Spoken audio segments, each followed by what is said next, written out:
দীর্ঘ ১৭ বছর পর বিএনপির ভারপ্রাপ্ত চেয়ারম্যান তারেক রহমানের দেশে ফেরা ঘিরে রাজনীতির মাঠে উজ্জীবিত বিএনপি। সবার নজর এখন তারেক রহমানের দিকে। কোন আসন থেকে নির্বাচন করবেন তিনি, ভোটারই বা হবেন কোন এলাকার, এর সুরাহা হতে চলেছে শীঘ্রই। ত্রয়োদশ জাতীয় সংসদ নির্বাচনে প্রার্থী হওয়ার প্রস্তুতির অংশ হিসেবে আজ শনিবার ভোটার নিবন্ধনের প্রক্রিয়া শেষ করেছেন তিনি। একই সঙ্গে জাতীয় পত্রের জন্য ছবিও তুলেছেন তারেক রহমান।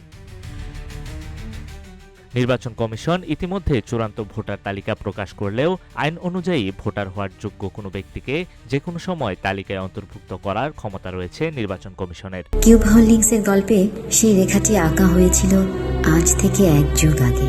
নকশাই আমাদের ভাষা। Cube holdings limited. ১/১১ পরবর্তী তত্ত্বাবধায়ক সরকারের সময় ২০০৮ সালে বাংলাদেশে প্রথমবারের মতো ছবিসহ ভোটার তালিকা প্রণয়ন করা হয়। সে বছরই ১১ সেপ্টেম্বর কারামুক্ত হয়ে চিকিৎসার জন্য সপরিবারে লন্ডনে যান তারেক রহমান। বিদেশে অবস্থানের কারণে সে সময় তিনি ভোটার তালিকায় অন্তর্ভুক্ত হতে পারেননি। বিগত আওয়ামী লীগ সরকারের আমলে দেশে না ফিরতে পারায় এতদিন ভোটার হওয়াও সম্ভব হয়নি তার পক্ষে। এদিকে তারেক রহমান কোন এলাকা থেকে ভোটার হবেন সে বিষয়ে বিএনপির পক্ষ থেকে এখনও আনুষ্ঠানিকভাবে কিছু জানানো হয়নি।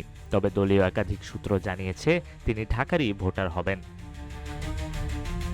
বিএনপির পক্ষ থেকে আগেই ঘোষণা দেওয়া হয়েছে তারেক রহমান তার পৈতৃক এলাকা বগুড়া ৬ আসন থেকে নির্বাচনে প্রতিদ্বন্দ্বিতা করবেন। ইতিমধ্যে স্থানীয় নেতারা তার পক্ষে মনোনয়নপত্র সংগ্রহ করেছেন। এছাড়া তিনি একাধিক আসন থেকেও নির্বাচন করতে পারেন।